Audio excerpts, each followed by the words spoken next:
we have this one last phone call where it's me flailing and crying because now I've lost control of my emotional stability, and her saying, "You scared me." Yeah. Was like the last line, and me going like, but I love you, and then click. And I think that was the last thing we ever said to each other. Wow.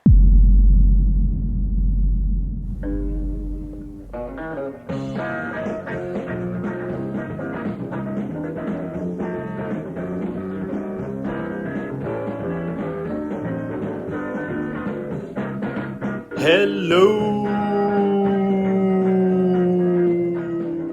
and welcome to the latest episode of the Bad Times Good Stories podcast. My name is Joe Flanders.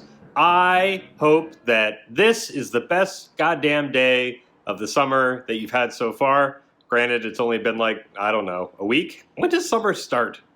I don't even know when things start. That's the one. I'm not going to complain because I understand people from LA complaining about weather. I'd want to punch them in the face. But it's hard to tell when things change. The seasons and everything, I don't know. Everything's just dandy. Anyway, however long it's been summer, I hope today is just the best day so far. I am really excited to share with you today's episode with Brian Bernard Murnane, and we are talking about a number of things that sort of all have to do with, I would say, the worst relationship of his life. It was more just as he says, kind of an insane roller coaster of emotions. They never were quite dating. I guess they were. I don't know. It's just, I can relate. I've been in situations like that where you're like, we're spending a lot of time together, but something feels off. But something feels great, so I'm going to keep doing this, but it's not going to end well. And that was the case with Brian. It was a really interesting conversation. He's a smart guy, and I enjoyed talking with him sort of just about growing up in a small town that then sort of took off in a way, and it's got a lot of people moving there. We talk about class and sort of where social class, I guess I should say, and the effect that had on this situation Brian found himself in. Just a wide range of topics, including how neither of us really take care of ourselves when our girlfriends are out of town. So it was a good episode. So it was a really great conversation, and I think Brian really kicks himself for how he handled this. But I've got to say, as I told him, I don't think he comes off as a monster. I think he just comes off as human. So, we've all handled certain situations with people not in the best way, but maybe we were doing the best we could in that moment. Not an excuse to let ourselves off of doing something terrible. I just don't think he did anything terrible. I think he was just confused and young and anyway. I think it's just it's a really interesting conversation about toxic relationships. So I hope you enjoy it. We did laugh a lot. And if you did enjoy it, give us the 5 stars, please, on the iTunes. We're up to 65 now, so thank you to everyone who did that. Can we get to 68 by next week? How about that? A modest goal. You can email me at badtimesgoodstoriespodcast@gmail.com. Check out badtimesgoodstoriespod.com for past episodes, merch, and a link to that Patreon page. So you can support the show and me so that I can continue doing this. That would be great. So without further ado, here's my conversation with Brian.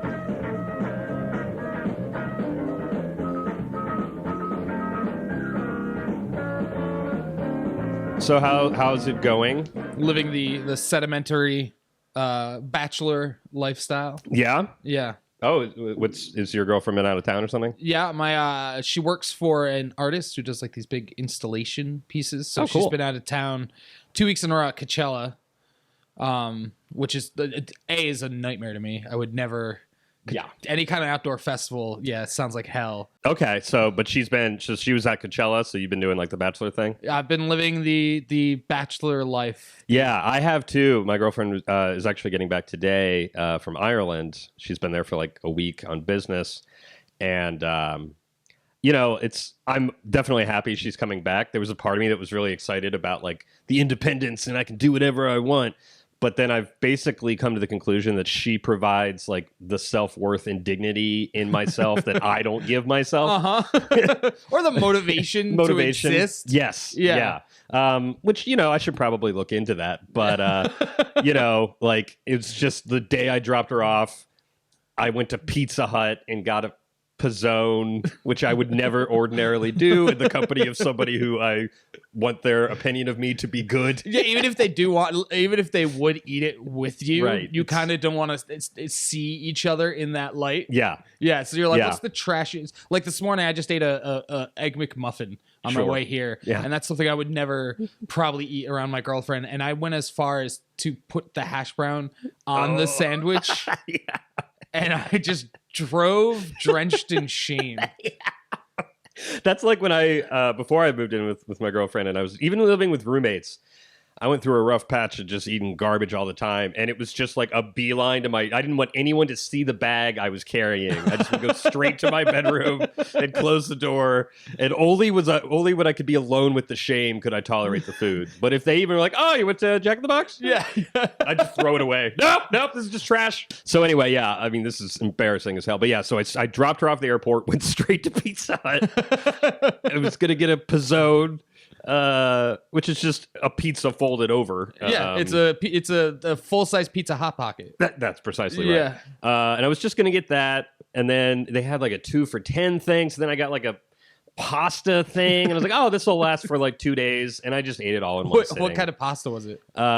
Creamy chicken Alfredo. It was. Yeah. I knew it. Yeah. I knew it. Yeah. What you should have done is bite open the Pizzone, let that heat out. Yeah. Now you've got that air pocket. Yeah, and just shove the pasta in there because it all basically tastes the same. And it's all going to kill you anyway. Yes, exactly. And just shove that. It doesn't blend it. Just blend it and drink it. Yeah. That's just pour melt a pint of Ben and Jerry's and just dump it in there. And yeah, I last night ate a chicken bacon ranch pizza. Oh boy. In bed. That is the most decadent pizza. It's an unnecessary. Oh, very much so. Back home where I'm from, there's like a little pizza place that makes chicken bacon ranch slices, and they're like grandma style, and they're very thin crust, and it's like nice chicken and bacon, and then like they put ranch as a drizzle on the top of it, right? And this place I ordered from last night was ranch was the sauce.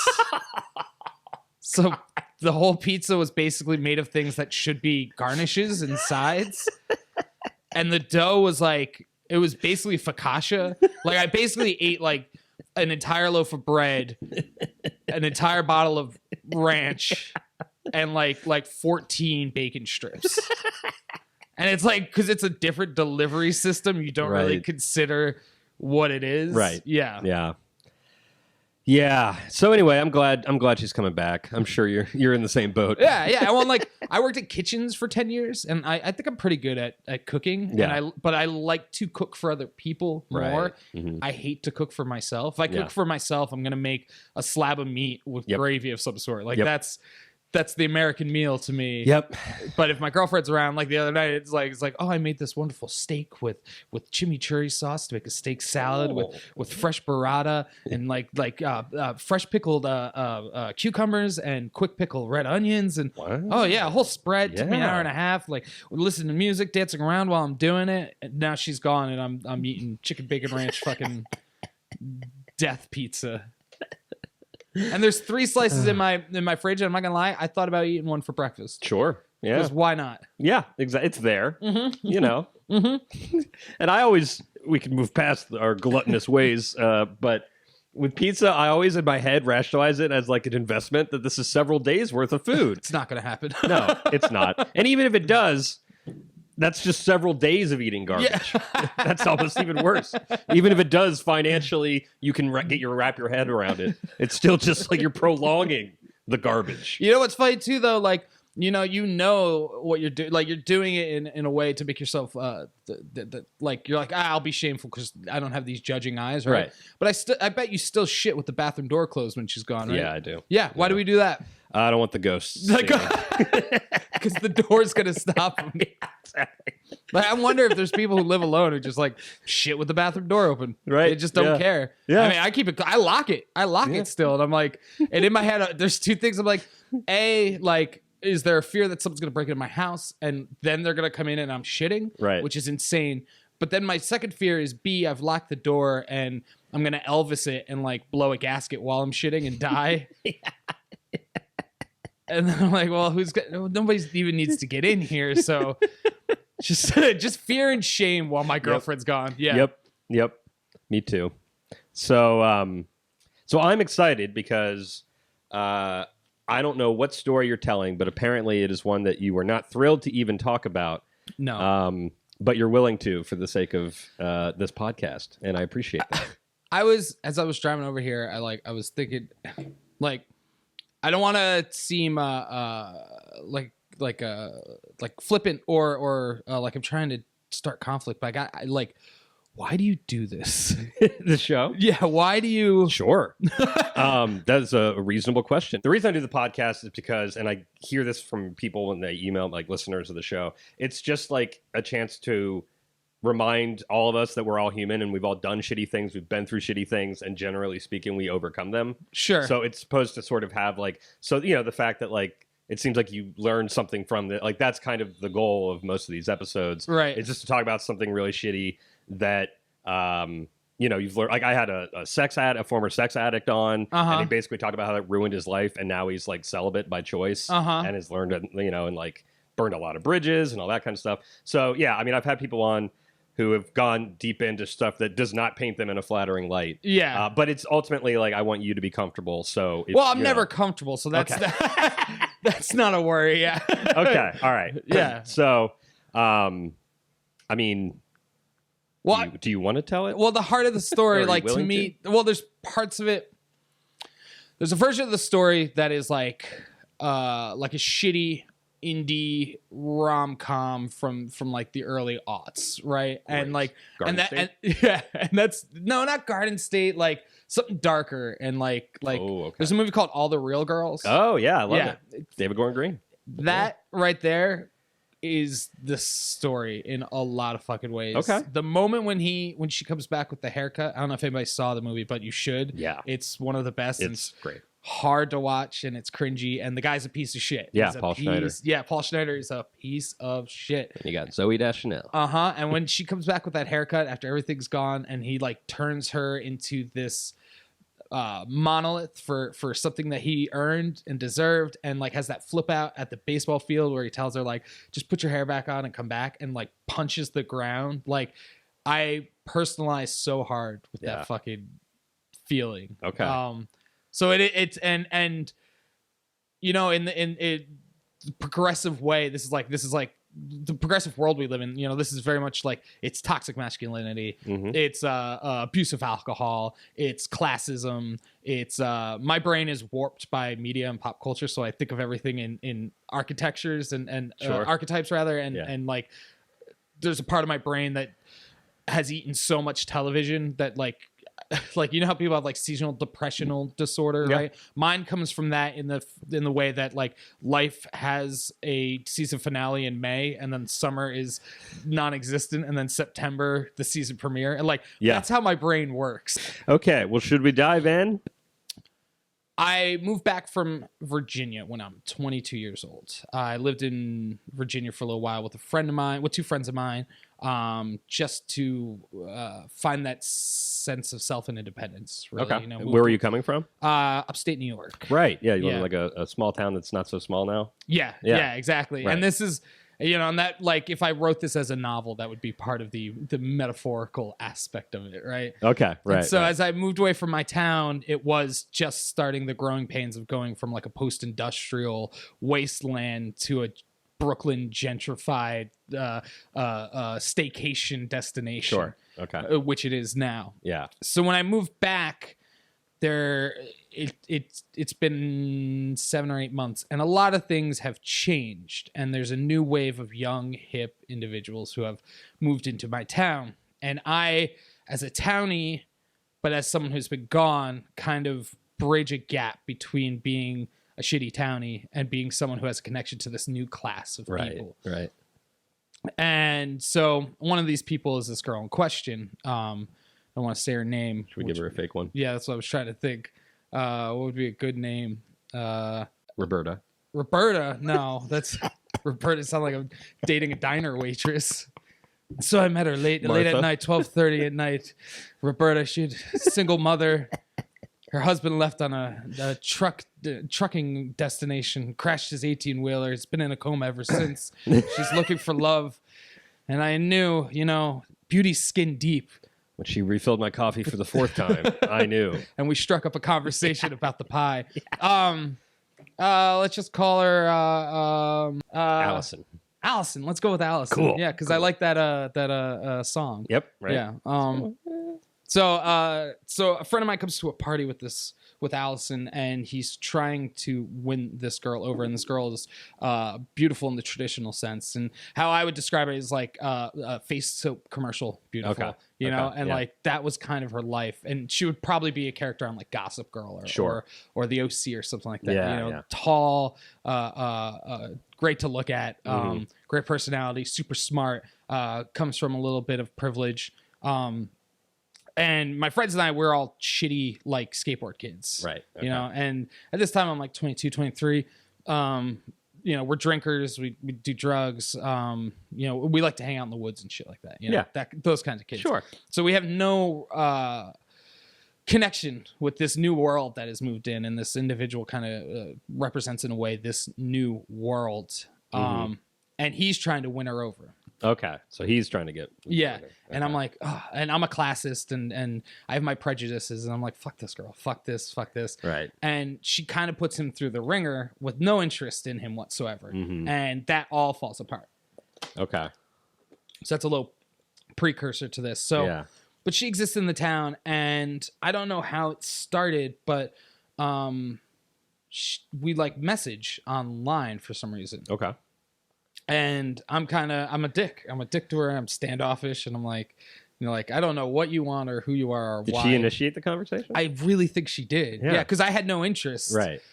Whatsoever. And also like, because I'm terrible at this point in my life, I'm terrible at flirting, at dating, at sex, at being a human being beyond Did you have much experience at that point? I had one girlfriend who at that time I was kind of on the rocks with, and I'd been with her for like 8 years. And this was a girl that like I intended to marry, like maybe not 8 years at this point, probably like 6 years, something like that fucking matters. But it was like, I mean, and that was the only girl I'd ever had sex with. Mm-hmm. What happened? Between her and I? Yeah. That becomes a whole nother epic. But it basically like it finally gets to a point with her and I where she lives in a different state, and we kind of have like an open relationship kind of thing. And I don't know if we're like drenching ourselves in the comfort of nostalgia or a specific plan, but we're not admitting to each other what's wrong with the relationship and how we're holding each other back. And I do think it like fucked up my 20s a little bit. Yeah. Having this, it always made me trepidatious with other girls, because I'm like, well, how do I balance the two of them? Right. Kind of just a cloud hovering. Yeah. And you're like, on one hand, I have the stability of this individual, and on the other hand, like I could start something new and exciting. Yeah. And I think I didn't allow myself to have new and exciting things. Sure. Because of this, right. It's like an identity crisis kind of thing. Right. And it basically came to a point where I called her one night. She had met somebody, and they were like hitting it off, and she came to town, and we didn't see each other. And this was like the first time. And we tried to make plans to see each other, and she she was standoffish about it. So I like manned up, through tears, and was like, I don't think we should talk anymore. I think we should. And she kept calling me back, and I cut it off. Yeah. And it's like, oh my God, horrible. And then 6 months later, like I see on Facebook of all places, like she went to France, right? And it's not like she went with this dude or anything. She just went to France, and this idea that she has 6 months of stories, of jokes, of adventures, of anecdotes, of heartbreaks, of happiness, of joys, of successes that I'm not a part of, all just hits me. Yeah. Like a fucking avalanche of like, what the fuck? Yeah. Oh my God. What did I do? Yeah, what did I do? And and there's a part of you And I think this is a problem with men in general, and this is at the heart of the whole story too, of women as not property, like that's the wrong thing, but as identity, as our identities and our conquests and our trophies. That is like a fucked up thing.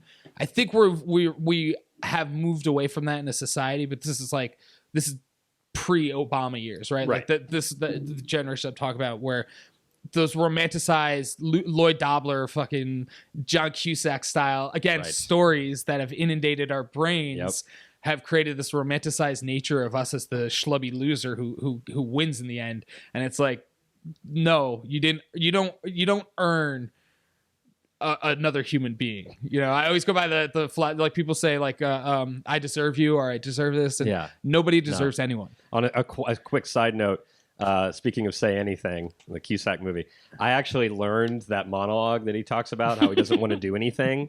I memorized it for a girl I was trying to win, essentially. Right. And it was like Halloween, and I got a trench coat. And I like did the whole thing, and halfway through, I could tell she's very uncomfortable. Yeah, like, you gross piece of shit. You're disgusting. What? Yeah. Like, this isn't a contest. Like, I'm not just gonna like give you points because you memorized this thing. Right. And it did not go well.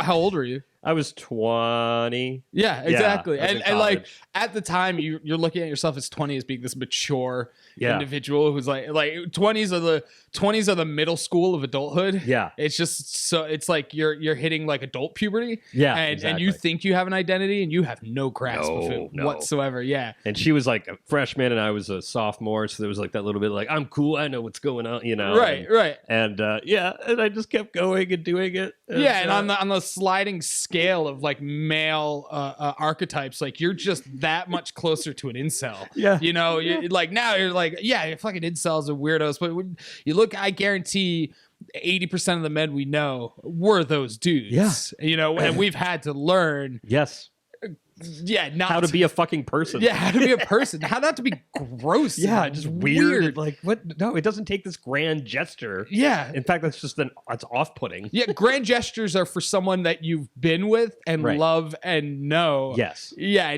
and trust each other. Yeah. You get your girlfriend of several years the surprise trip to Hawaii. Right, not exactly. the girl that you're trying to get on a first date.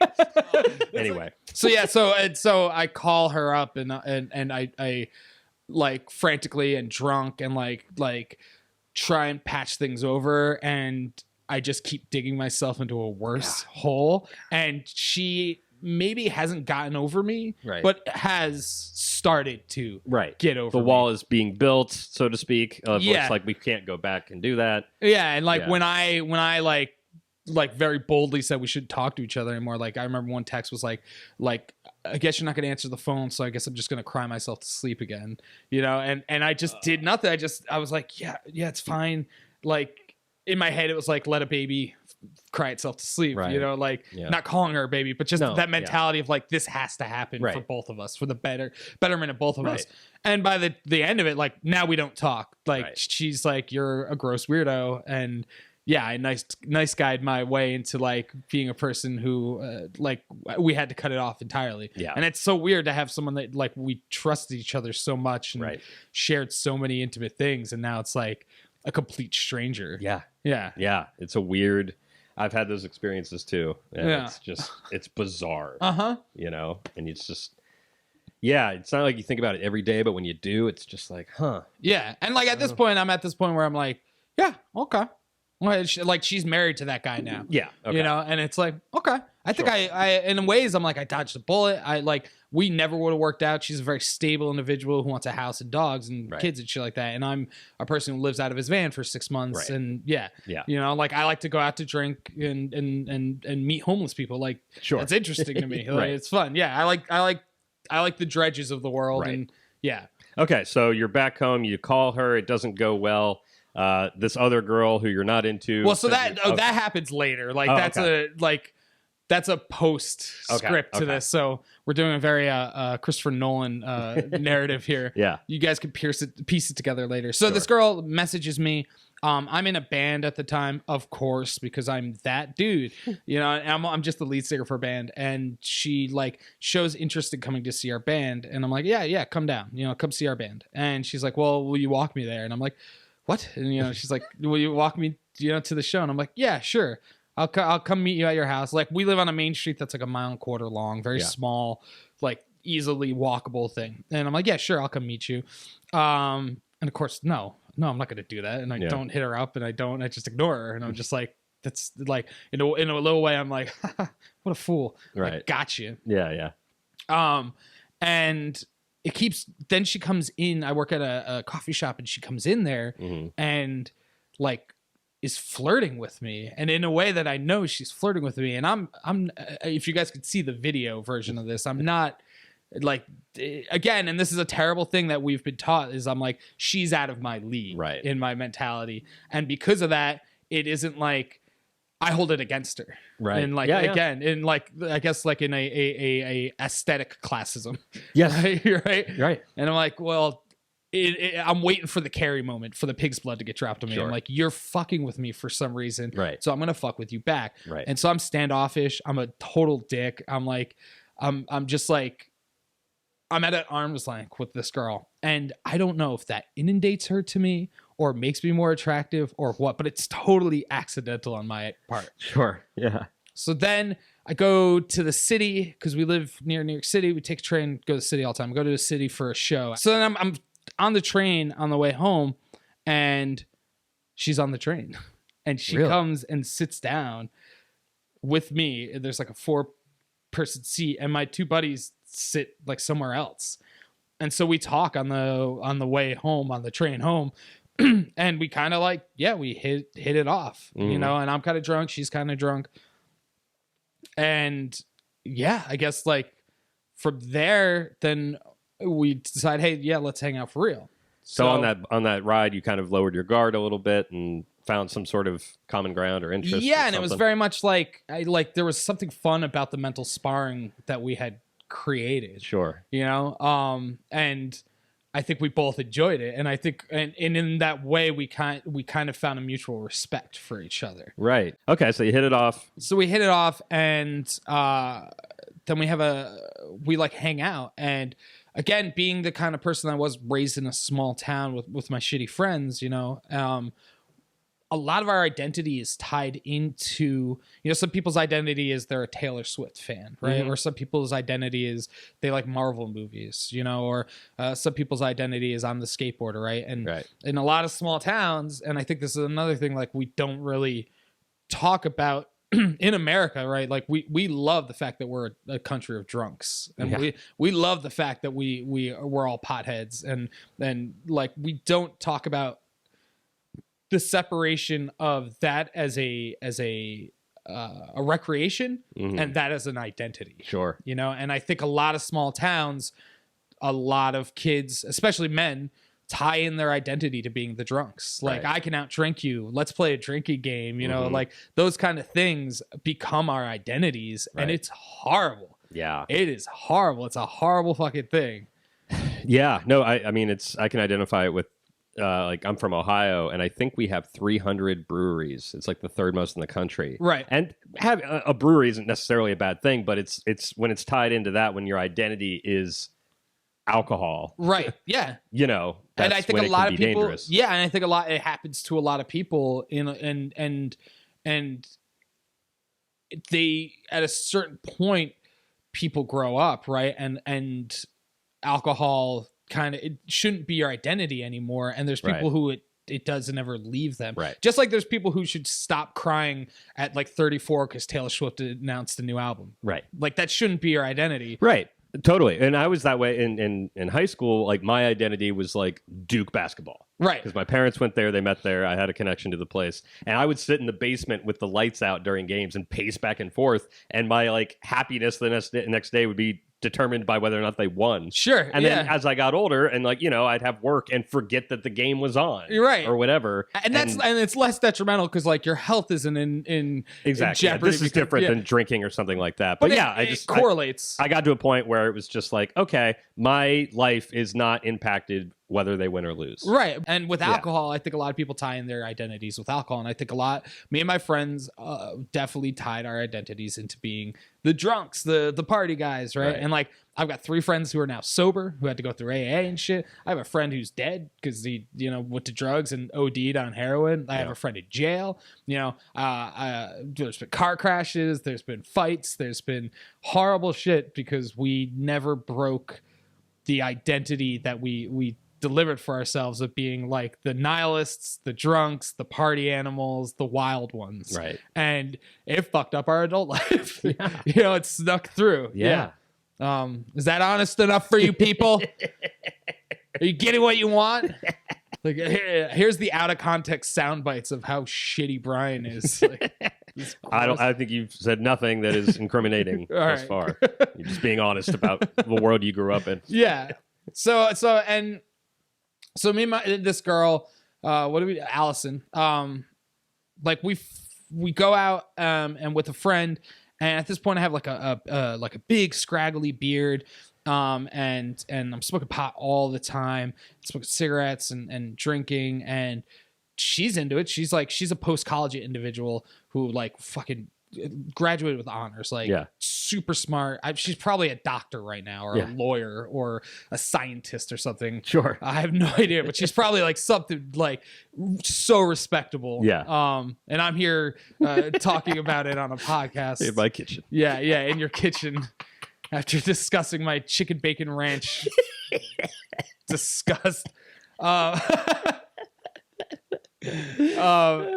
so she's got that again, and I think it's part of the identity that she took from college, you know, that a lot of people take from post-college, that you have to find yourself after for a while. But, you know, she likes drinking, you know, it's time to party. And I remember we went to this Irish pub and she ordered mind erasers. And she was like, let's drink mind erasers. And I'm like, I just want to drink beer. Right. You know, maybe some whiskey, but usually I just want to drink a pitcher of beer. And she's like, let's get mine. And I don't even remember what was in a mind eraser, but it's like, it's fitting. It erased your mind. Yeah, exactly. Yeah.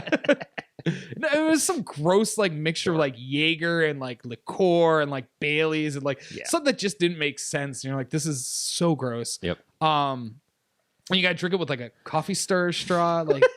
And we're at like this again, like blue collar small town pub, and the bartender is this Irish dude who's just like a biker, you know. He's just like, what the hell's a mind eraser? He has to blow dust off of liquor bottles, you know, and like to figure out how to make these things for us. And like I remember that night, like we go back to her place and I'm with a friend of mine, and it's her, me, and this friend, and like I roll a spliff at her house, and she's like, oh, weed, like gross, it sicks me out, I think she said. And so we're like laying there, and she's like laying not on me, but basically on top of me, right? And my buddy is like, all right, I'm gonna take off, and I just go like, yeah, me too. And I kind of like literally like toss her like off of me, and like she's a babe, right? And like, but it's making me so nervous, and so like there's like I'm only going to now I've gotten into like not like what do I mean to you, but what do you mean to me? And it's this is going to an embarrassment and disappointment, and as soon as if I got my clothes off, you're gonna be like, get the fuck out, you know? And it's like and I don't know if I want to wager on this because I've got this other girl, right? And I don't know what this is, and it's fire, and I don't want to play with it. So I bounce. And again, I think this inundates her with me. I think she's like, what is wrong with this dude? You know, I don't know. I can't be sure, but I like for some reason I think this makes her like me more. Yeah. And we finally like I don't even remember how it happened, but we finally like we kissed, you know, we became a couple, right? And it was like, it's the fastest, hottest, heaviest, without sexual relations, like without having sex with each other, like emotional roller coaster of insanity.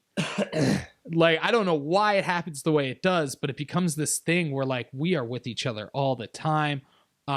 We can't keep our hands off each other. I remember we were at another bar one night, and it was just her and me. We're like getting drunk, and I'm leaning over the bar ordering a beer or ordering a drinks or whatever, and she pinches my ass. And I'd never had my ass pinched. Yeah.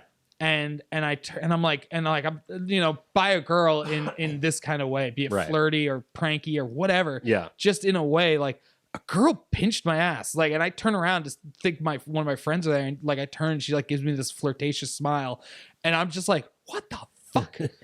Well, like, you know, you get a sense of pride, and like you're like, my God, I'm wanted. Like, this is so weird and insane. And it's funny how it's the little things like that. Like, I remember, and I didn't date anybody in high school. I just became friends with all the girls I wanted to date. You know, I was that guy. But I went with one of them to prom junior year.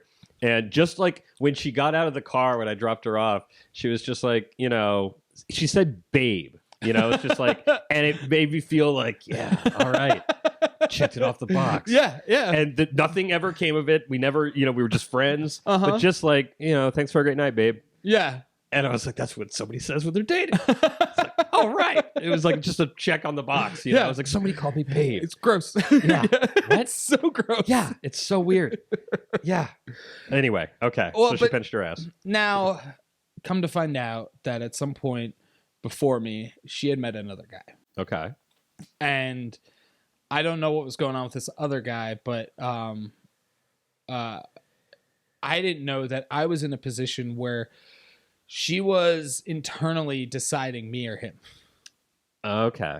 So she may have been in kind of a situation that you were with your long distance girlfriend. No, because I think we were both new for her. Like, literally like weeks before me. Okay. And she was mature enough to say, like, you know, you're not my boyfriend.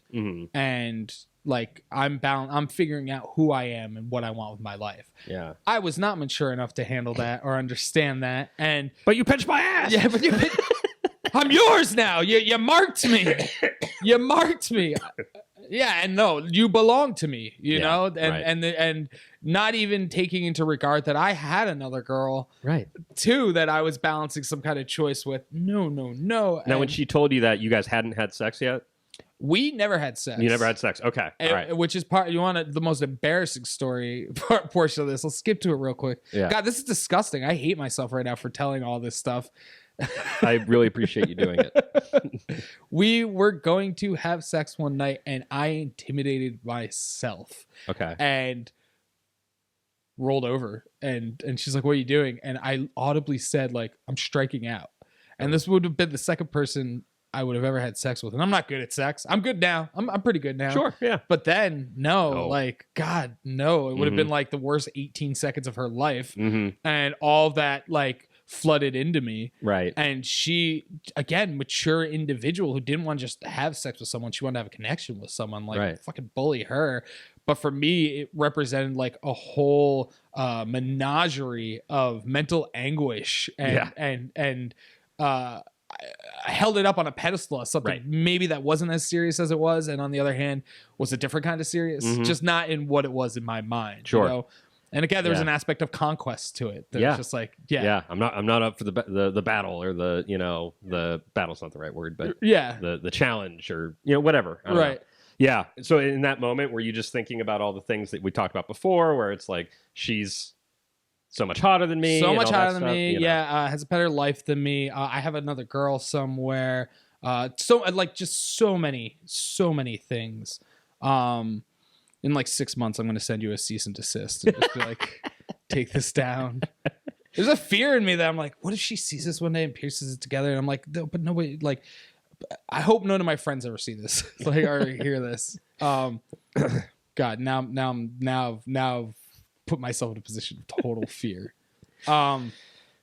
So it's going really good, but it turns into this very toxic relationship between her and I of mind games and pushing and pulling and like independence, and let me be independent from you and you be independent from me. And like, I broke a phone at one point, getting in a fight with her and throwing a phone against the wall. And the basis of the fight's basically being that, like, there's another guy, or we're not dating. That kind of comes into it, but not really. What was it about? In retrospect, I think we were both trying. I don't want to say both. I was trying to, because I want to use my I statements, as they say. I was trying to prove my independence, not only from her, but from everything. Right. And she didn't like my friends, and I liked my friends, but again, how my town was changing and these new people coming in, all of a sudden, like, I bought she got me to buy a white button-up shirt. And I remember her saying, like, girls like guys with a white button-up shirt. Or one night, she we were sitting there and she came up next to me and snipped my beard with scissors. And fucking fucking what's his name in the Bible with the hair? Gary, the long-haired Gary. What's his name? Who knocks down the pillars? What's her name? Cuts his hair off. God, why can't I think of, is it Jezebel who cuts off his hair? Could have been. Oh God, I keep wanting to say Bronson, and that's so not who it is.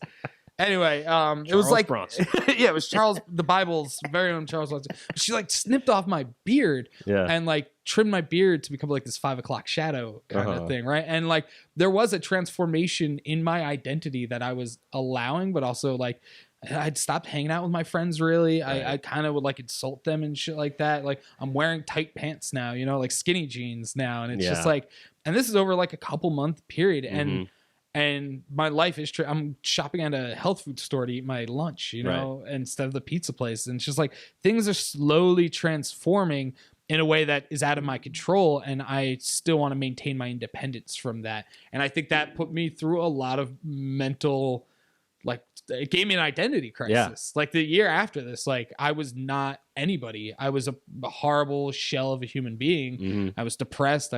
Maybe was suicidal. I don't think I was suicidal because I never thought about killing myself. Okay. But I just that didn't want to exist. What's not being suicidal? Just want to be out of existence. Like you don't want to kill yourself. You just want to never have been there in the first place. Yeah. Oh, yeah. De-atomizing.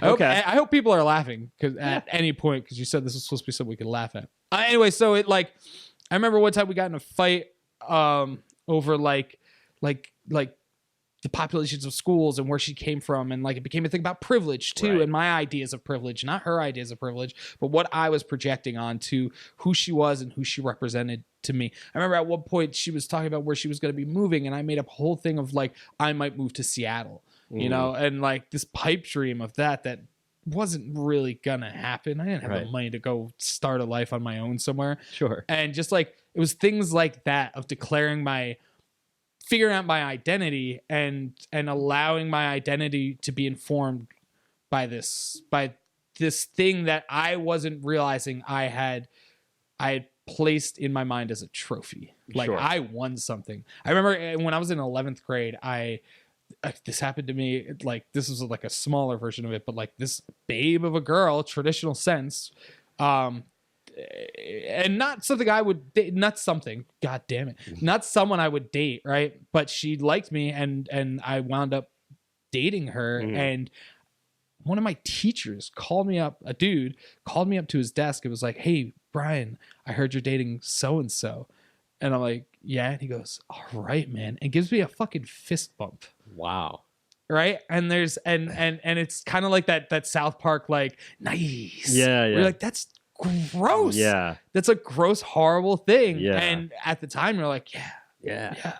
That's right. Yeah. Cool guy teacher. Cool guy teacher. Yeah. I've impressed him. Yeah. I'm doing it right. And like people in the school, same thing. And you're like, well, now you've taken the identity away from this individual who I'm with. Right. And I've taken away the identity of this individual, and now putting myself in a position that, do I like this individual because of who they are or what they represent? Right. And I think at a certain point, like I really liked Allison for who she was, but there was a portion of me that was afraid that wasn't true. Right. That wasn't true inside of myself. You were just telling yourself that you liked her for those things. Right, exactly. So it gets to a point, like I remember she said I love you to me at one point, and I was just like, oh, thank you. Like I didn't respond. Yeah. And there was a part of me where I was like, yeah, I think I do love her. But in retrospect, I'm like, maybe it was infatuation. You know, maybe that's what it was. Or like one time, like she had a huge, I think it was like a king size bed with those big fluffy blankets, you know, like again, soap commercial aesthetic. And I lived in a like 7 foot by like 4 foot room that was once a computer room in a friend's house with a mattress on the floor and just like marijuana paraphernalia everywhere, and a like a 18-inch television in a closet, right? And like that was my life. I remember one time one of my landlord's dogs pissed on my mattress. Right? And she comes over and my mattress is standing up, and I tried to clean it as best I can. And this was a great example of how she wasn't what I was thinking she was. This dog had pissed on my mattress, and I was like, well, we can't stay here tonight. And she just flipped the mattress over, and she's like, it's no big deal. Yeah. And it was mind-blowing. Yeah. It was mind-blowing. And that's when I was like, maybe I do love this girl. Like, holy shit. Yeah. And it became more and more fights, you know, and passionate fights that my current girlfriend, who I love very much, and we will be married one day. We've been together 8 years, and like we've had maybe 4 fights in 8 years. And I'm not saying that as a bragging, right? But we're just so open and honest. And sometimes I say to her, I'm like, is there something wrong with our relationship that we don't have screaming matches? Right, because you hear that a lot, where it's like, well, if you're not fighting, then it's not working, or something like that. Like, yeah. And I grew up in like a volatile, like poor Irish Catholic home, and my parents weren't like the typical Irish Catholic drunks or anything. They didn't drink or like do drugs or anything, but you know, poor packed house, there's a lot of stress. Right. There was a lot of screaming matches growing up, right? And I don't know, that might be part of what I expect from a relationship, is people fucking fighting. Right. And so with this girl, there was a lot of fights. There was a lot of people fighting, like passionate, like screaming matches, especially towards the end. And so we get to a point where now she's very standoffish, and I don't know what's happened. So it's the opposite of the beginning of it. And where I had no basis for understanding of why she liked me, I had no basis or understanding of why now she's becoming standoffish. Right. So to combat that, I become standoffish in a cut my nose to spite my face. Right. Just like really, let's pour salt in the, like, why face it head on and be honest and talk with someone? Huh? No, this is a competition. This isn't a relationship. This is, I will one up you, you know? So, and like, she knew I once had a crush on this girl in town who became one of my good friends, and I would like hang out with that girl purposely. And she'd be like, where are you? And I'd be like, oh, this is where I am. And she would show up, and it would just be like her grumbling there, like, you know, things like that versus each other. Is the fact that you guys still haven't had sex, does that play a part in all this, like, what are we doing, or does it not really affect it? From your perspective, think in a subconscious way, for me, it probably did. Like, I definitely had like lots of hangups about what sex was and why, and not being that great at it. And yeah. So subconsciously, I'm sure that was there, but not really. Yeah. Like, on the surface, it wasn't. It was just the relationship itself. Sure. Yeah. It just seemed very volatile. Yeah. And it just got worse and worse and worse. So we get to this final night where Brian Murnane becomes the villain, the scariest fucking person in the world. Just a fucking asshole. One of my best friends, who's still my best friend, one of my best friends to this day, he was in the midst of like a really tumultuous relationship for different reasons with a woman who was ill and was probably going to die. And so we drank a bottle of Evan Williams between the two of us. Great. As you do. Great. Yeah. A great start. Because our identity is alcohol. Right. And there's another one of these dance parties going on, and I'm with all my friends, my real friends. You know, we're having a great time. And Allison shows up, and she immediately wants to leave, you know, and I think she's kind of drunk or whatnot. And I'm like teetering on the edge of like blackout. I'm browning out, right? And it's like, and at this point, I don't know if we like each other anymore, and I don't know if we should be around each other anymore. But there's also a part of me that's like, I can't lose this new identity, and I can't lose this trophy that I've gotten. And this is something so monumental and important. Like, I deserve this. Like, and I walk her home, and for the first time ever, she doesn't invite me inside. She just says good night, good night kiss or anything like that. And so now here's the sliding doors, the David Lynch sliding doors, or the fucking Wes Craven version of sliding doors, where there's a moment where I could walk away, go back to the party, and be the independent individual that I think I am. Right. But no, I am sitting in the balcony of my brain, letting the identity of a drunk be who I was at that moment. And I'm so shit-faced that I stand in her backyard for like a minute, 2 minutes, I think. And I slide open the storm door, and I'm just like, Allison. And she like comes out, and I'm like, what the fuck? And I lose it. I lose it. I go nuts. I'm crying. I probably looked like the like a maniac, and probably she thought I was gonna do something violent. Yeah. I wasn't going to. Right. I mean, I don't know, but I've never done that in my life. I abhor that kind of stuff, but I Sure. could be verbally abusive. Yeah. I'm really good with words when I Nice. want to be. And you throw a little liquor on top of that, like I've gotten choke slammed through a couple bar doors, you know, like, and so I lose it, and I'm trying to figure out why she won't ask me in, which it's her prerogative. She has agency as an individual. Just because this has happened before doesn't mean it's not my girlfriend. Just because she said I love you doesn't mean she owes me anything. You Right. psycho piece of shit.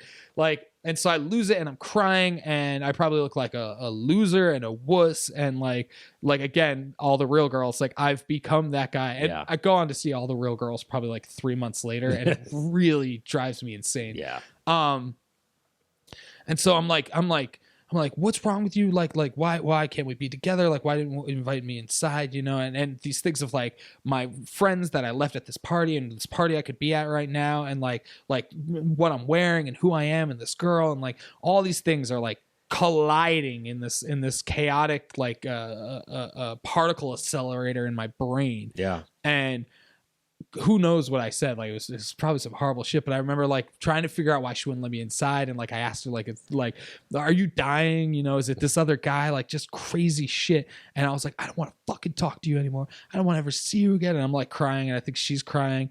I think I hugged her like a couple times, and it was probably so traumatic for her. And I feel so awful about doing it. Just like, and I think I picked up a cooler as I walked away and like threw it against the fence, and I'm outside her house, like in the street, walking away, and just like I just scream fuck like as loud as I can, and then like I turn the corner and I scream it again, right? And from my perspective, that's just me unleashing the energy, Sure. right? And then you think about it, and you're like, here's this individual who just saw this lunatic drunk have a verbal meltdown in her backyard, and now he's outside screaming fuck. Like, where is he? Is he waiting in my backyard? Is he gonna break open my doors? Like, I probably scared the shit out of her. Yeah. And it was all that, like, it's all that identity politics of not identity politics. That's what alt-right losers say. But identity definitions and the classism and the whys and the letting alcohol be my driver, you know, and just like all that shit turning me into like, there's a reason Dr. Jekyll and Mr. Hyde exists as a story, right? Like, I was Mr. Hyde. Yeah, definitely. Well, and it sounds like, as is often the case, you weren't screaming about it wasn't really about her letting you in or not. It was all of these other things, and then that was just like the linchpin that kind of blew it all up. Yeah, and right? it was like a lack of conversation, of communication, Right. of honesty on my half. Right. You know, letting things boil. Yeah. You know, and I'm woe to give her any blame for any of it, right? I'm sure there's some version of it where there was good on both sides, right? Or bad on both sides. But that moment was all me, all piece of shit, all like fucked up, awful thing. Mm-hmm. And I hope like it didn't stick with her. I hope it doesn't come up in her memory, right? But the last conversation we had, like, the next day I woke up and I just remembered like being like so hungover, you know, with your hair like sticking up and just like baggy eyes. And I'm just like, what did I do last night? Like, and then like it creeping in and me being the shadow left after an atom bomb. Mm-hmm. You know, I'm just the silhouette on the wall at this point. And I'm immediately depressed. I've immediately got this gut-wrenching feeling. I immediately like have not only a physical hangover, but an existential one that this is my identity now for the next like 6 months. This is the shell of a human being I've become, and I deserve it.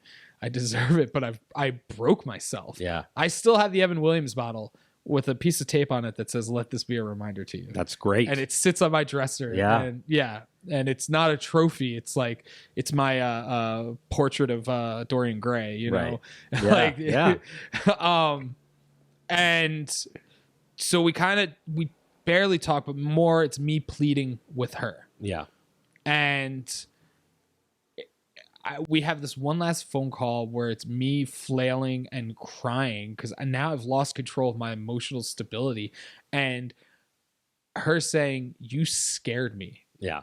was like the last line, and me going like, but I love you, and then click. And I think that was the last thing we ever said to each other. Wow. Yeah. Yeah. Yeah. Wow. Uh-huh.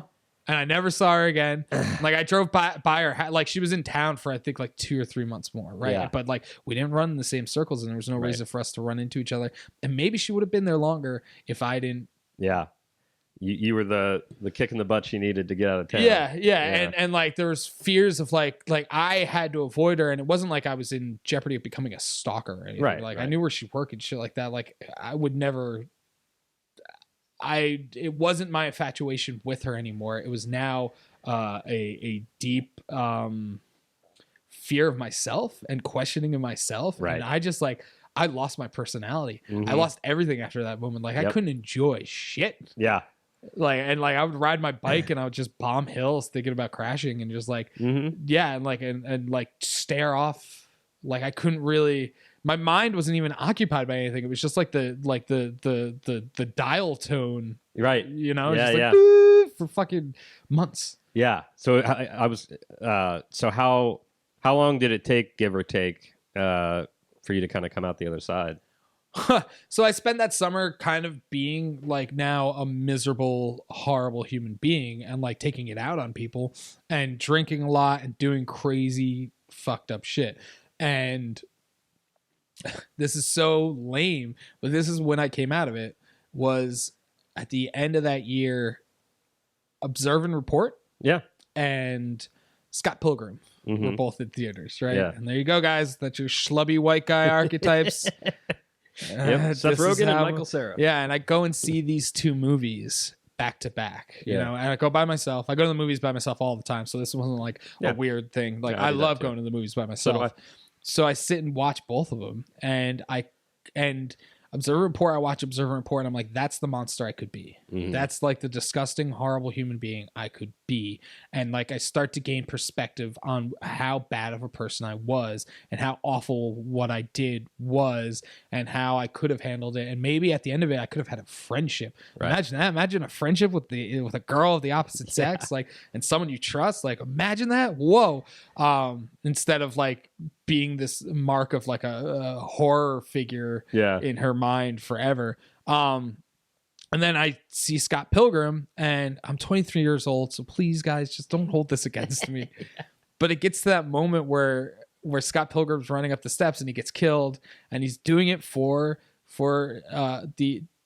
this pixie dream girl that he's built in his head, right? And he's for love, and he pulls out the sword and everything like that, and he dies and redoes everything, and it's like this moment of Scott Pilgrim gains self-respect, right? And it was like this like in my brain, like everything rebooted and the lights came back on, you know. And all of a sudden I was like, oh my god, I don't respect myself.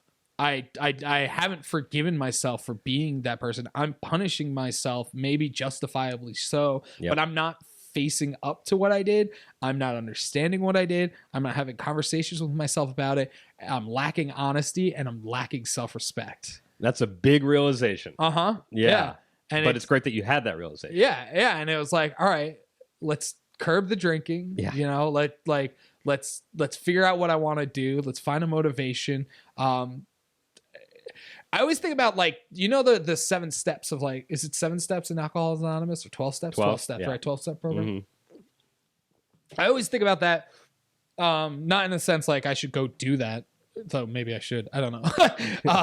You know, but it was my rock bottom, right? And you get to this point where you're like one of the steps is apologizing, right? And there's times where like I think about like there's people in your life you could apologize to for things minuscule are huge, right? Yeah. And those ones that are huge, when you go to apologize, it's not about that person now. Right? You're making it about you. So if you get in contact with them, maybe you're bringing up something they don't want to think about anymore, something they've dealt with, and you're trying to heal your own wounds in a very selfish way. And again, you're removing their individuality. Right. You know, so it's like I never contacted this girl again, like never tried to, because I was like, that's what's the best outcome that could come from that, right? I make myself feel better. Right. You know, it's Yeah. like, no. And then you're bringing all this shit up for her, and she didn't really ask for it. Right.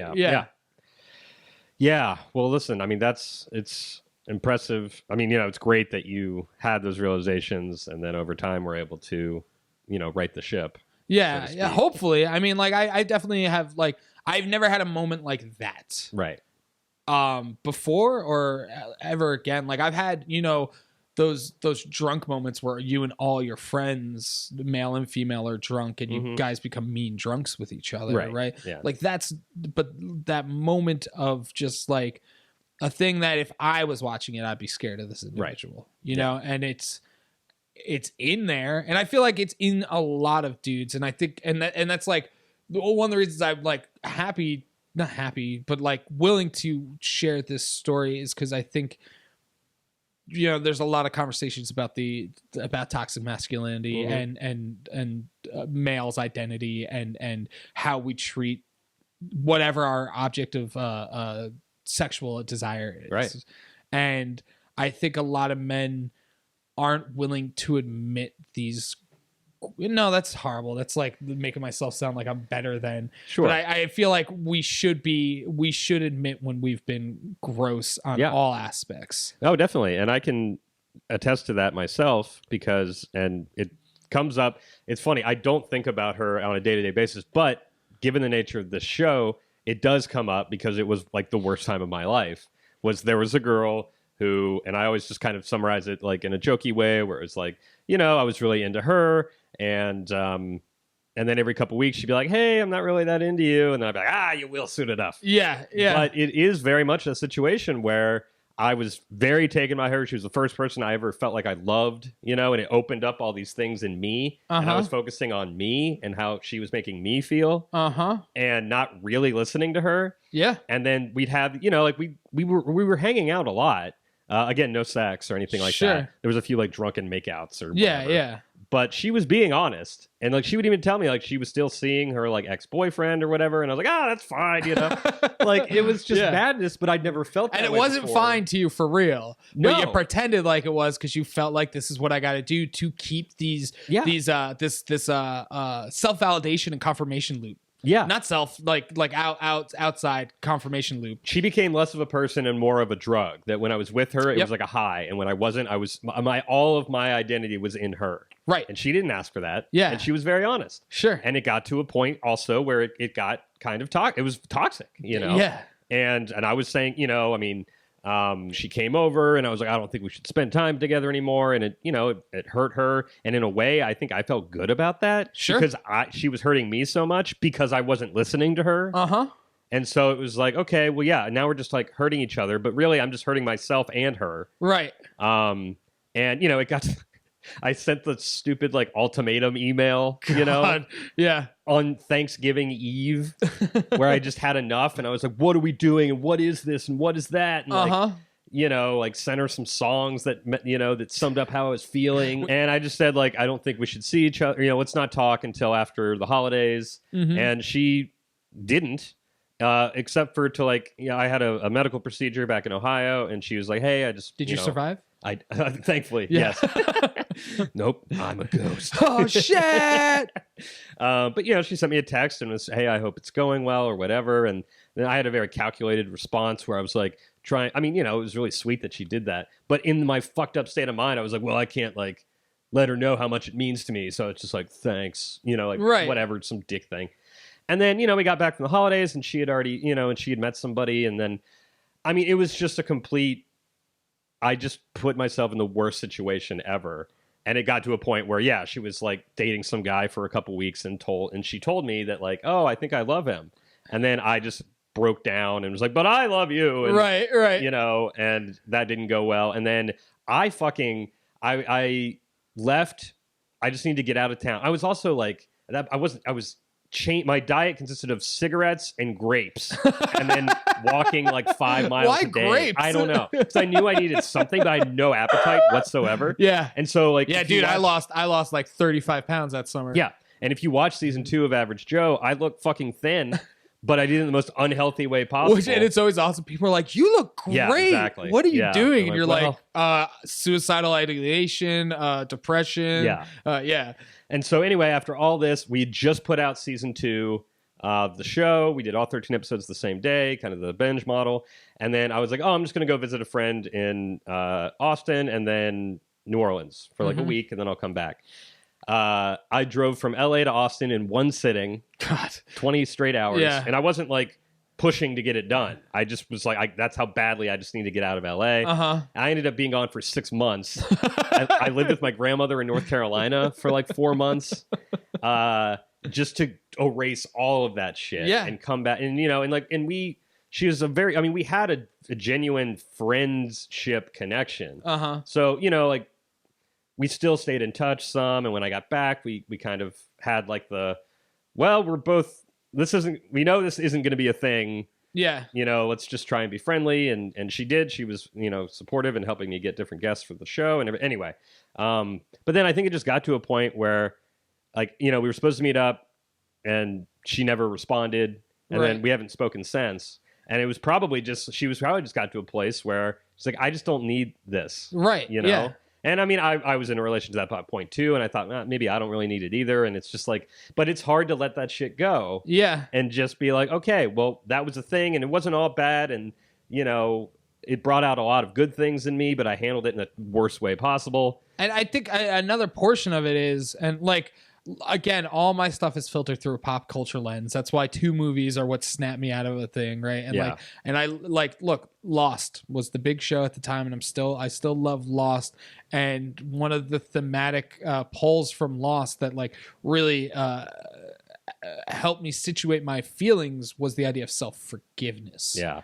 I think that shows a lot about like, yeah, you are a fucked up monster person, and the only way not to be is to forgive yourself for that moment, right? Yeah. And I don't know how much I've forgiven myself for that, but it was 11, 12 years ago, and that was a person I could have been, and it's not a person. I know for a fact it's not the person I am, and that's the big takeaway. Yeah, hopefully, and there are points where where it comes up in memory, right? It's forever. There's those memories that you have of gross, cringy things you do, and they come up in your brain, and you do that, like, close your eyes, and like, for some reason, I don't know if it's like conditioning from Etch-a-Sketch, but you shake your head because you think it's gonna erase. Like, you're like, why am I even thinking of this moment? Kind of just to wrap it all up, I think, because when I got back from my sabbatical and came back to LA.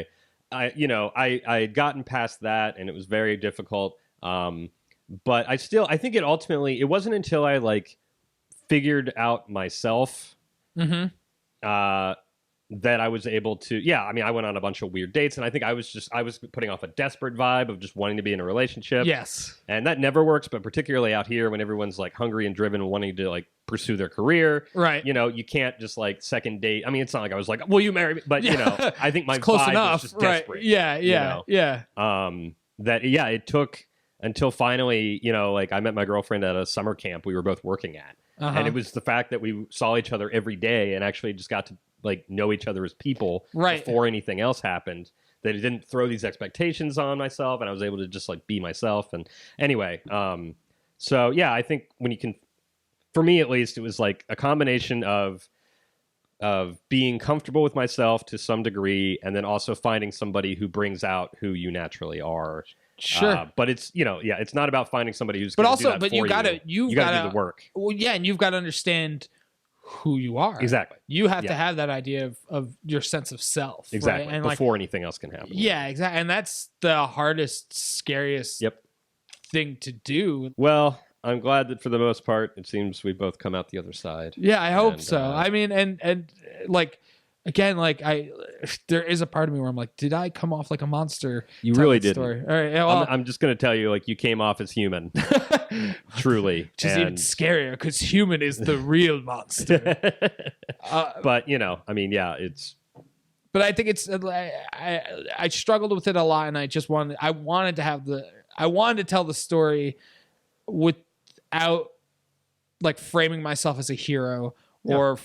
like I do feel tertiary in the journey itself, but it was something like if I can be honest about that, like if I'm afraid of it, then it's something that I still have to deal with, right? Exactly. And I don't know.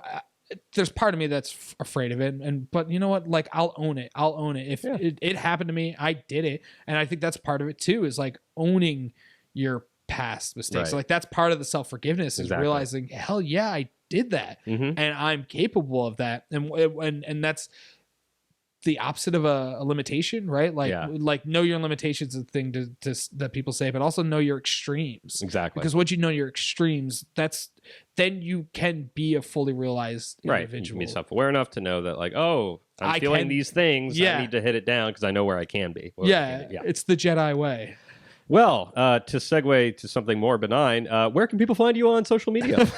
I don't want them to find me now. Like, my creative partner in front of me, Michael Gutierrez, and I have a podcast called The Movie Podcast with Mike and Brian. Okay. The main conceit is that we're both huge movie nerds, and we made individual lists of movies, and we numbered them 1 through whatever, and we take our picks and we put them side by side. So 1 and 1, 2 and 2, watch them double feature style, and then we reconvene to try and find thematic elements that tie the movies together. Like, okay. We did a double feature. I think it's our best episode of The Godfather and Freddy Got Fingered.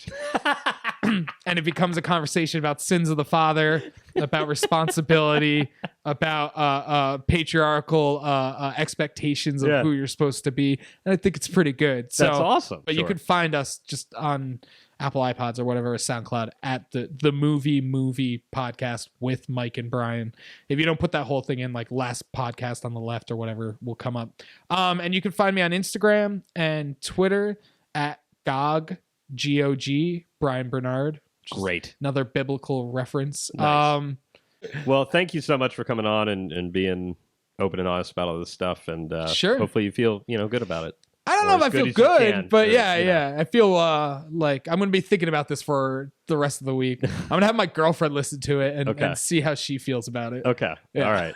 Well, thank you. Yeah, no, thank you for having me. Definitely. That was the episode. I hope you enjoyed it. I know I did. I really, like I said, I enjoyed just having a conversation with Brian. I think he's a thinker. So it was fun to go off on little sort of tangents and things, and hopefully you enjoyed it. And, you're still having that best day of summer ever. That's all I've got for this week. Until next Wednesday, keep laughing.